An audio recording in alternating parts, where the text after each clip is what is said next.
Hi friends, ಎಲ್ಲರಿಗೂ ನಮಸ್ಕಾರ. Tech creator Kannada YouTube ಚಾನಲ್ಗೆ ಸ್ವಾಗತ, ಸುಸ್ವಾಗತ. ಇವತ್ತಿನ ಈ ಒಂದು ವಿಡಿಯೋದಲ್ಲಿ ಗೃಹಲಕ್ಷ್ಮಿ ಯೋಜನೆ 17ನೇ ಕಂತಿನ ಹಣ ಬಿಡುಗಡೆಯಾಗಿದೆ. ಇದರ ಬಗ್ಗೆ ಲಕ್ಷ್ಮೀ ಹೆಬ್ಬಾಳ್ಕರ್ ಮೇಡಮ್ ಅವರು ಏನು ಹೇಳಿದ್ದಾರೆ, ಹಾಗೂ ಗೃಹಲಕ್ಷ್ಮಿ ಯೋಜನೆ 17ನೇ ಕಂತಿನ ಹಣ ಬಂದಿಲ್ಲ ಅಂದರೆ ಏನು ಮಾಡಬೇಕು, ಏನು ಮಾಡಬಾರ್ದು ಅಂತ ಈ ವಿಡಿಯೋದಲ್ಲಿ ಕಂಪ್ಲೀಟ್ ಆದ ಮಾಹಿತಿಯನ್ನು ತಿಳ್ಕೊಳ್ಳೋಣ.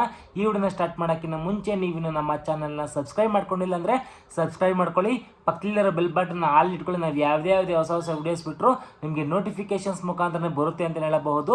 ಬನ್ನಿ ವಿಡಿಯೋ ಸ್ಟಾರ್ಟ್ ಮಾಡೋಣ. ಹೌದು ಫ್ರೆಂಡ್ಸ್, ಸಚಿವೆಯರಾದಂತಹ ಲಕ್ಷ್ಮೀ ಹೆಬ್ಬಾಳ್ಕರ್ ಮೇಡಮ್ ಅವರು ಸುದ್ದಿಗೋಷ್ಠಿಯಲ್ಲಿ ತಿಳಿಸಿರೋ ಪ್ರಕಾರ ಮಾರ್ಚ್ 10ನೇ ತಾರೀಕು ಬೆಳಗ್ಗೆ 11 ಗಂಟೆಗೆ ಗೃಹಲಕ್ಷ್ಮಿ ಯೋಜನೆ 17ನೇ ಕಂತಿನ ಹಣ ಬಿಡುಗಡೆ ಮಾಡಿದ್ದೀವಿ. ಆಲ್ರೆಡಿಯಾಗಿ ಬಿಡುಗಡೆ ಮಾಡಿದ್ದೀವಿ. ಮಹಿಳೆಯರ ಖಾತೆಗಳು ಕೂಡ ಜಮೆ ಆಗ್ತಾ ಬರ್ತಾ ಇದೆ. ಯಾರಿಗೆಲ್ಲ ಗೃಹಲಕ್ಷ್ಮಿ ಯೋಜನೆ 17ನೇ ಕಂತಿನ ಹಣ ಜಮೆ ಆಗಿದೆಯೋ ಪ್ಲೀಸ್ ಕಮೆಂಟ್ ಮಾಡಿ ತಿಳಿಸಿ, ನಿಮಗೆ ಜಮೆ ಆಗಿದೆ ಅಂತ ತಿಳಿಸಿ.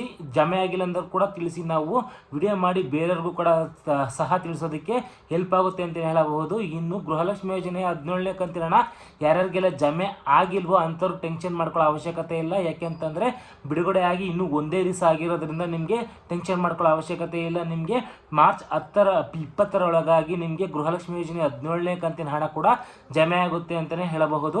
ನಿಮ್ಗೆ ಇನ್ನು ಯಾರ್ಯಾರಿಗೆಲ್ಲ ಗೃಹಲಕ್ಷ್ಮಿ ಯೋಜನೆ 16ನೇ ಕಂತಿನ ಹಣ, ಕೆಲವೊಬ್ಬರಿಗೆ ಇನ್ನೂ ಕೂಡ ಗೃಹಲಕ್ಷ್ಮಿ ಯೋಜನೆ 16ನೇ ಕಂತಿನ ಹಣ ಕೂಡ ಜಮೆ ಆಗಿಲ್ಲ, ಅಂಥವ್ರು ಕೂಡ ಟೆನ್ಷನ್ ಮಾಡ್ಕೊಳ್ಳೋ ಅವಶ್ಯಕತೆ ಇಲ್ಲ. ಯಾಕೆ ಅಂತಂದರೆ ನಿಮಗೆ ಮಾರ್ಚ್ 20ರ ಒಳಗಾಗಿ ಕೂಡ ನಿಮಗೆ ಜಮೆ ಆಗುತ್ತೆ ಅಂತ ಬರ್ತಾ ಇರೋ ಮಾಹಿತಿ ಆಗಿರುತ್ತೆ. ನಿಮಗೆ ಇನ್ನು ಒಬ್ಬೊಬ್ಬರಿಗೆ ಗೃಹಲಕ್ಷ್ಮಿ ಯೋಜನೆ 16 ಮತ್ತು 17ನೇ ಕಂತಿನ ಹಣ ಕೂಡ, ಎರಡೂ ಕಂತಿನ ಹಣ ಕೂಡ ಜಮೆ ಆಗಿರೋದಿಲ್ಲ. ಅಂಥವರು ಕೂಡ ಕಮೆಂಟ್ ಮಾಡಿ ತಿಳಿಸಿ, ನಾವು ವಿಡಿಯೋ ಮಾಡಿ ಬೇರೆಯವ್ರಿಗೆ ತಿಳಿಸೋದಕ್ಕೆ ಕೂಡ ಹೆಲ್ಪ್ ಆಗುತ್ತೆ ಅಂತ ಹೇಳಬಹುದು.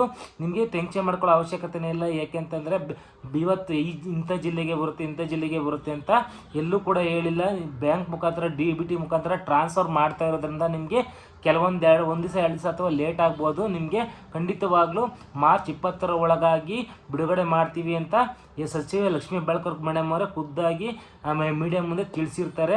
ಇನ್ನು ಗೃಹಲಕ್ಷ್ಮಿ 17ನೇ ಕಂತಿನ ಹಣ ಜಮೆ ಆದ ತಕ್ಷಣವೇ ಗೃಹಲಕ್ಷ್ಮಿ ಯೋಜನೆ 18ನೇ ಕಂತಿನ ಹಣ ಕೂಡ ಜಮೆ ಮಾಡೋದಕ್ಕೆ ಸ್ಟಾರ್ಟ್ ಮಾಡ್ಕೊತೀವಿ ಅಂತಲೂ ಕೂಡ ಮೀಡಿಯಾ ಮುಂದೆ ತಿಳಿಸಿರ್ತಾರೆ. ಐ ಹೋಪ್ ಈ ಒಂದು ಮಾಹಿತಿ ಇಷ್ಟ ಆಗಿದೆ ಅಂತ ಅನ್ಕೊತೀನಿ. ಈ ಒಂದು ಮಾಹಿತಿ ಇಷ್ಟ ಆಗಿದ್ರೆ ಲೈಕ್ ಮಾಡಿ, ಕಮೆಂಟ್ ಮಾಡಿ, ನಿಮ್ಮ ಫ್ರೆಂಡ್ಸ್ ಫ್ಯಾಮಿಲಿ ಜೊತೆ ಶೇರ್ ಮಾಡ್ಕೊಳ್ಳಿ ಅಂತ ಹೇಳ್ತಾ ನೆಕ್ಸ್ಟ್ ವಿಡಿಯೋದಲ್ಲಿ ಸಿಗ್ತೀನಿ. ಅಲ್ಲಿವರೆಗೂ ಟೇಕ್ ಕೇರ್, ಬೈ. ಜೈ ಹಿಂದ್, ಜೈ ಕರ್ನಾಟಕ ಮಾತು.